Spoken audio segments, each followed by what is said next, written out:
In this capsule, we are going to explain the role of risk analysis within the context of asset management. Now, we will first look at why analyzing risk is of interest. Then we will look at how it is implemented. So let us recall and detail what risk analysis is. Analyzing risk is a way of assessing and ranking an asset's failure risk. Asset failure risk represents the technical, operational, and financial impacts that this asset's malfunction may have on a facility.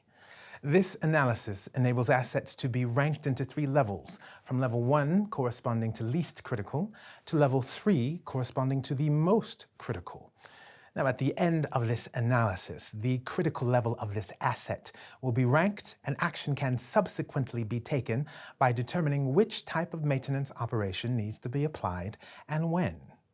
So let us now see how we can implement this analysis and which tool is used. To implement risk analysis, a grid is generally used, called a criticality grid. This enables an asset's failure risk to be ranked according to two factors: impact and probability.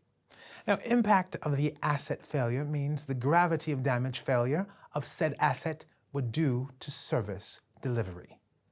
Now, the probability of asset breakdown can be defined as the likelihood that the asset will fail. The grid has two inputs: probability on the horizontal axis and impact on the vertical axis. For each of these two criteria, there are generally 4 levels. The criticality of an asset is then obtained by multiplying impact by probability. 3 levels can therefore be obtained. The number of levels per criterion may vary depending upon the system and the situation, but it is preferable to choose an even number to avoid ranking all assets at an intermediate level. So let us take the example of a booster pump that has stopped working in a drinking water network.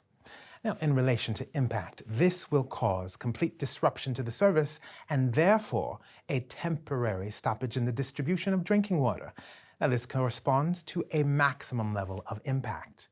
However, the probability of this occurring is low. Indeed, there is generally redundancy for this type of pump, i.e. they are in 2s or 3s in order to avoid this type of incident. The probability of failure is therefore level 1. By entering these levels in a criticality grid as assets rank in terms of criticality is thereby obtained. Let us summarize what we have seen together. Risk analysis is a process to rank an asset's failure risk. The tool generally used to undertake this analysis is a grid giving the critical level of an asset according to the level of impact and probability.